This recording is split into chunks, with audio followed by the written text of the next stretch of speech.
શનિવાર 18 એપ્રિલ 2026 ઉપલી મેળીનું મનન. હૃદયમાં શબ્દો કોતરાયા. બાઇબલ વાંચન ગીતશાસ્ત્ર 119મો અધ્યાય એની 169 થી 176 કલમ વાંચીશું. હે યહોવા, મારા પોકારને તારી પાસે આવવા દે. તારા વચન પ્રમાણે મને સમજણ આપ. મારી પ્રાર્થનાને તારી સન્મુખ આવવા દે.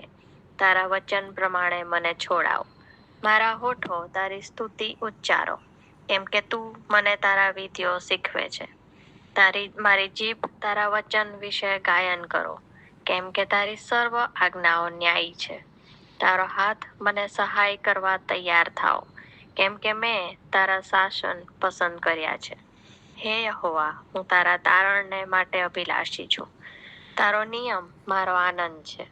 મારા આત્માને જીવાડ, એટલે તે તારી સ્તુતિ કરશે. તારા ન્યાયી વચનો મને સહાય કરો.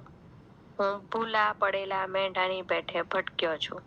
તારા સેવકને શોધી કાઢ, કેમ કે હું તારી આજ્ઞાઓ વિસરી જતો નથી. આમેન. મારા પગોને સારું તારું વચન દીવારૂપ છે. તે મારા માર્ગને સારું અજવાળારૂપ છે. ગીતશાસ્ત્ર 119 એની 105 કલમ. ઘણી પેઢીઓથી હસ્તકલાના કારીગરો વાળા કુટુંબમાંથી હું આવું છું. મારા મમ્મી સીવણ કામની ખાસ કલામાં નિપુણ હતા અને મારા દાદી સોય દોરાથી સરસ ડિઝાઇન બનાવતા હતા. એક દિવસે મારા મમ્મીએ નક્કી કર્યું કે મારા માટે હસ્તકલાની કૌટુંબિક પરંપરાને અપનાવવાનો સમય આવી ગયો છે. તેમણે મારા માટે એક સરળ ભરતકામ કરવાની કીટ ખરીદી અને મને સીવણની મૂળભૂત બાબતો અને વિવિધ રંગીન દોરાઓ અને કાપડના ટુકડાઓમાં કેવી રીતે સીવવું તે શીખવ્યું. મને આપેલી કીટમાં એક નમૂનો હતો, જેમાં મીણબત્તી સાથેનું બાઇબલ અને ગીતશાસ્ત્ર 119મો અધ્યાય અને તેની 105ની કલમનું સીવણકામ કરવાનું હતું. જેમ જેમ મેં તેના અક્ષરોના ટાંકા લીધા, તેમ તે મારા હૃદયમાં કોતરાઈ ગયા. ગીતશાસ્ત્ર 119મો અધ્યાય ઈશ્વરના વચનો દ્વારા મળતા જ્ઞાન, સુંદરતા અને આશીર્વાદોની વાત કરે છે. ગીતકર્તા આપણને યાદ કરાવે છે કે જેઓ ઈશ્વરના માર્ગો પર ચાલે છે તેઓ આશીર્વાદિત છે. ગીતશાસ્ત્રમાં આપણને કહેવામાં આવ્યું છે કે ઈશ્વરનું વચન આપણને માનપૂર્વક જીવવામાં મદદ કરે છે, સામર્થ્ય આપે છે, આપણને દ્રષ્ટિકોણ આપે છે અને આશા આપે છે.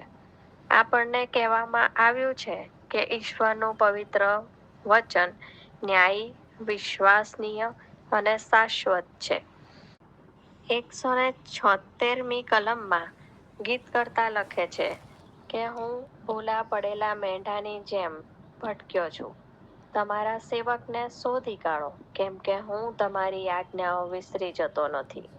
તેવી જ રીતે હું જીવનમાં ઘણીવાર માર્ગ ભૂલી ગઈ છું. મેં મારી જાતને બંધારી અને ડરામણી જગ્યાઓમાં જોઈ છે. પરંતુ તે ક્ષણોમાં મને ગીતશાસ્ત્ર 119મો અધ્યાય અને તેની 105ના શબ્દો યાદ આવ્યા અને મને ખબર પડી કે અજવાળાને ક્યાં શોધવું. હું ઘણીવાર દિલાસો અને માર્ગદર્શન મેળવવા માટે આ કલમને વાંચું છું. ખરેખર તે મારા શબ્દમાં કોતરાઈ ગયા છે. ઈશ્વરના વચનો મારે માટે અજવાળારૂપ છે. આજનો સુવિચાર. યાદ રાખેલા પવિત્ર વચનો જ્યારે મને જરૂર હોય ત્યારે માર્ગદર્શન આપે છે. મધ્યસ્થી હસ્તકલાના કારીગરો માટે પ્રાર્થના. પવિત્ર પિતા, અમને તમારા સત્યો શીખવો અને તમારા પ્રકાશ દ્વારા માર્ગદર્શન આપો. પ્રભુ ઈસુના નામમાં. આમેન.